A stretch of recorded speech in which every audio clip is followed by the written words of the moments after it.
सतगुरु मौला रहमो करम की बरसात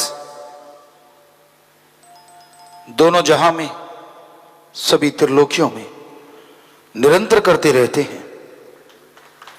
पर भाग्यशाली होते हैं जिनको उनका रहमो करम बरसता हुआ नजर आता है।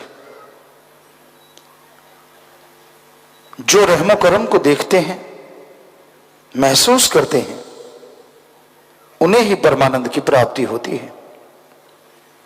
बातें करना, दिखावा करना सब फजूल है जब तक मालिक का परमानंद नहीं मिलता। क्या निशानी होती है? कुछ एक निशानियां उन साधकों में नजर आने लगती हैं जो मालिक से बेइंतहा मोहब्बत करते हैं। कभी किसी भी बात पे वो अहंकार नहीं करते, उनके अंदर खुद ही नहीं होती। मालिक चाहे कितने भी उनके कार सवारे या उनके द्वारा कार सवारे, उनमें कभी ये मैं तो आती ही नहीं कि मैंने किया, मैंने वो किया, मैंने ये किया। सब अपने सतगुरु मौला पे छोड़ते हैं। वो मालिक के रजा को सर्वोपरि मानते हैं। कभी गुस्सा नहीं आता भक्त जन को। संत पीर फकीर के लोग सोचते हैं उनको गुस्सा क्यों आ जाता है। कबीर जी ने लिखा है, संतों का क्रोध दाती है, लोगों का प्यार भी घाती है। क्यों आ जाता है? कि आप जिस आदमी को देखो, आपको पता चले कि उसके साथ आने वाले टाइम में क्या होने वाला है। आप उसे समझाएं, हाथ जोड़ें, मिन्नत करें, वो ना माने, पर आपने भला करना ही करना है, आपको ये हुक्म हो कि भला करना ही करना है, तो आपको गुस्सा तो आएगा ही। फिर आप गुस्से में कहेंगे कि तू ऐसा क्यों नहीं, ये वो फलां। चलो क्या पता गुस्से में ही कोई मान जाए।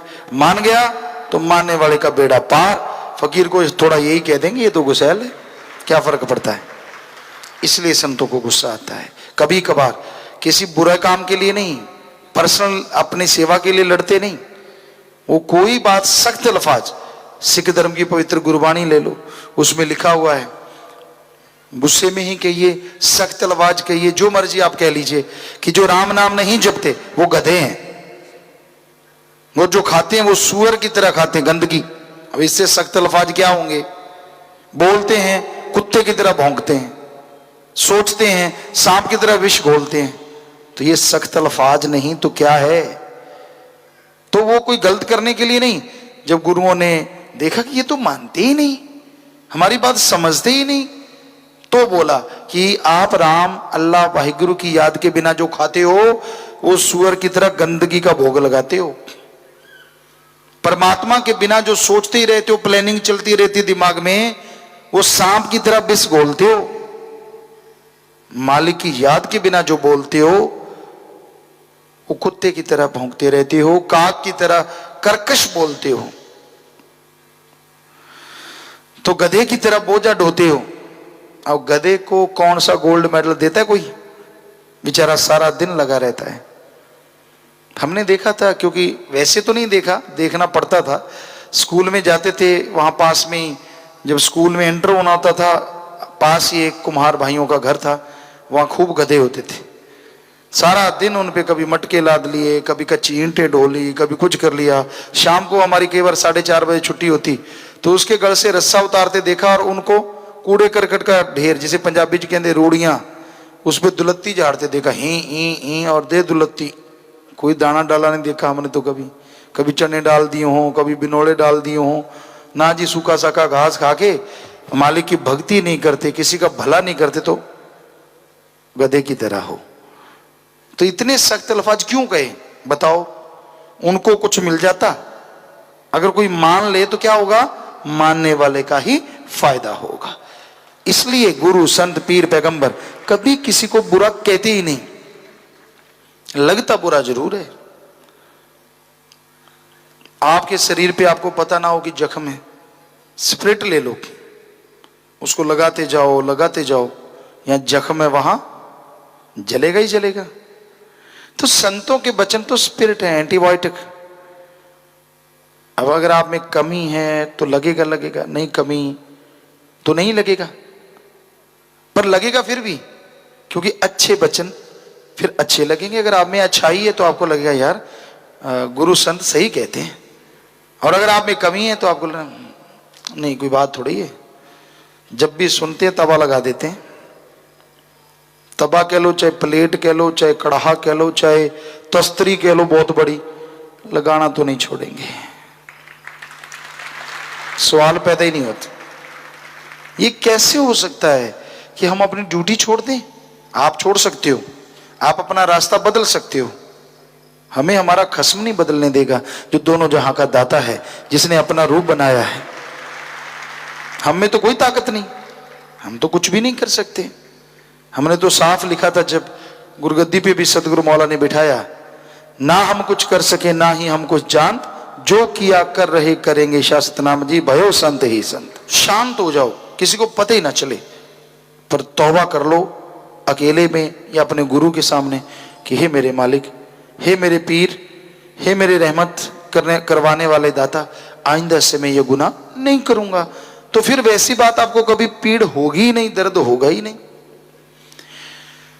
तो ये तो बात है कलयुग के शिष्यों की।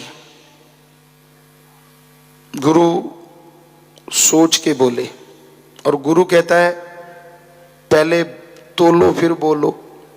वो शिष्यों को कहता है कि आप कभी भी समाज में रहते हो, कुछ भी कहते हो, आप पहले तोलो, उसको तोल लो और फिर बोलो, ताकि आपका कोई गलत असर ना हो। पर आज कलयुग है, आज शिष्य कहते गुरु जी पहले तोलो फिर बोलो, सीधा मत भजन कर देना, देख लो क्या किया जाए। हम तो कहीं बोलते ही नहीं, आप कहते हो हम तो कुछ ही नहीं बोलते, पर क्या करें। साईं मस्ताना जी महाराज भी कहा करते थे कि भाई वो अंदर वाला कहता है बोल, कह, ऐसे कर, हम कौन होते ना करें, फिर हमारी क्या मजाल।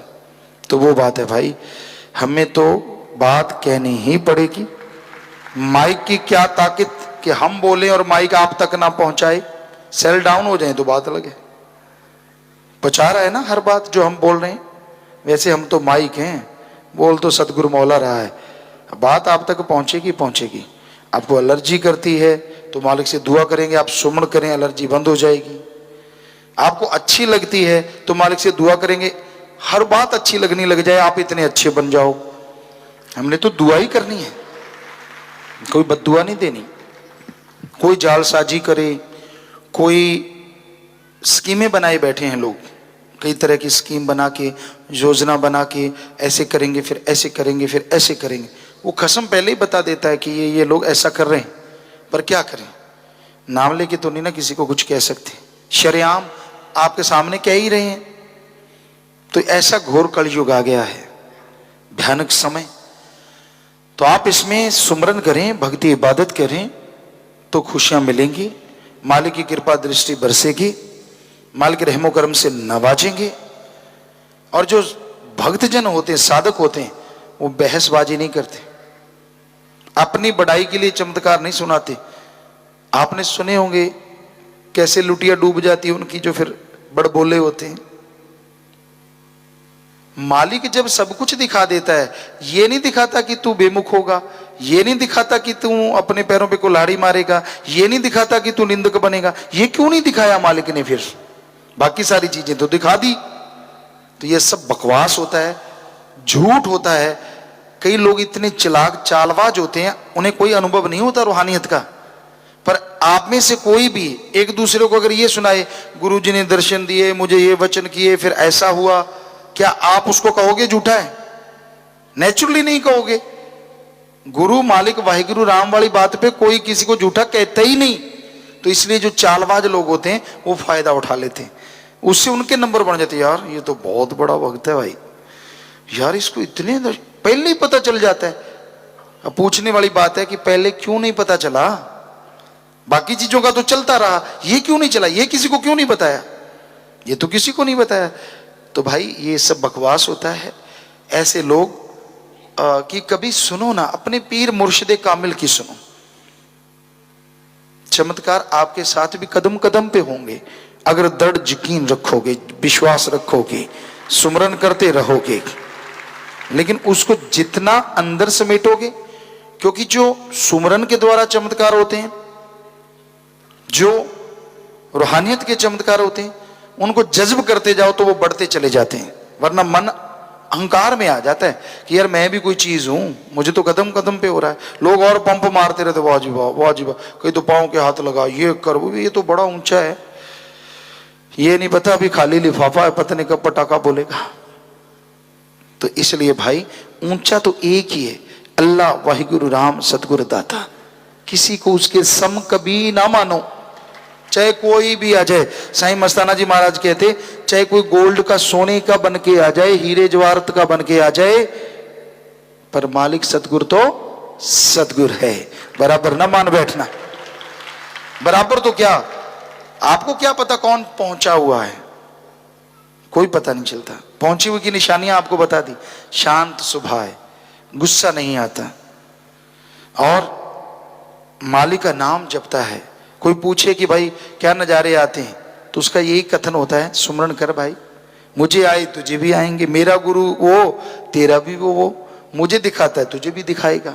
बल्कि ये नहीं कहेगा आह मैं सुनाता हूं ऐसा वैसा। नाम दिलाने के लिए कोई किसी को ऐसी बात सुना दे, गिरते हुए यकीन को सही लाने के लिए अपने साथ हुई मालिक की रहमो करम को बता दे और उसको संभाल दे, तो उसकी तो सेवा बन गई। पर बात बात पे सुनाना अपनी बड़ाई करना है। लोग अपनी बड़ाई करते हैं, मैंने कहा था हुआ ना, मैंने ऐसे बोला था हो गया ना। फिर ये कहो कि मालिक ने कर दिया, हो कैसे गया, उसकी रहमत से हो गया। तो प्यारी साध संगतियों, साधक जो होते हैं वो साध लेते हैं अपने शरीर को, चेहरे पे नूर। नूर का मतलब सफेद रंग नहीं होता, एक अलग आभा होती है, चाहे वो काला रंग है, चाहे गेहूं जैसा है या बिल्कुल गोरा है, उसका एक नूर होता है जो कशिश होती है। जैसे चुंबक लोहे को खींच लेती है, ऐसे उसके चेहरे को देखो तो वो अपनी तरफ खींच लेता है। अट्रैक्शन बहुत जबरदस्त होता है। तो वो समझो भक्त है। पर इसका मतलब ये नहीं कि उसको पूजो, उसको पूजो जिसका वो भक्त है, क्योंकि उसका अपना कुछ भी नहीं है। नूर आ गया, सुरूर आ गया, कुछ भी आ गया, आया किसकी वजह से? आया तो सदगुरु मौला की वजह से। तो फिर उसको पूजने की क्या जरूरत? वो जाट की तरह अकबर को उसने बोला, कहता तू मांग रहा है, मांगते से क्या मांगू, उससे ना मांगू जिससे राजा महाराजा मांग रहा है।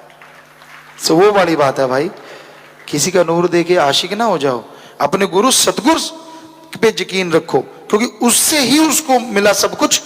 तो वो आपको क्या दे देगा जिसने किसी और से लिया है, तो उसी से मांगो, अपने सतगुरु मौला दाता रहबर से। ਧੰਨ ਧੰਨ ਸਤਿਗੁਰੂ ਤੇਰਾ ਹੀ ਆਸਰਾ। ਗੁਰੂ ਜੀ ਦੀ ਪਿਆਰੀ ਸੰਗਤ ਨੂੰ ਨਿਵੇਦਨ ਕੀਤਾ ਜਾਂਦਾ ਹੈ ਕਿ ਹਰ ਰੋਜ਼ ਸਤਸੰਗ ਸੁਣਨ ਦੇ ਲਈ ਸਾਡੇ ਚੈਨਲ ਡੇਰਾ ਸੱਚਾ ਸੌਦਾ ਨੂੰ ਸਬਸਕ੍ਰਾਈਬ ਕਰ ਲੈਣਾ ਜੀ।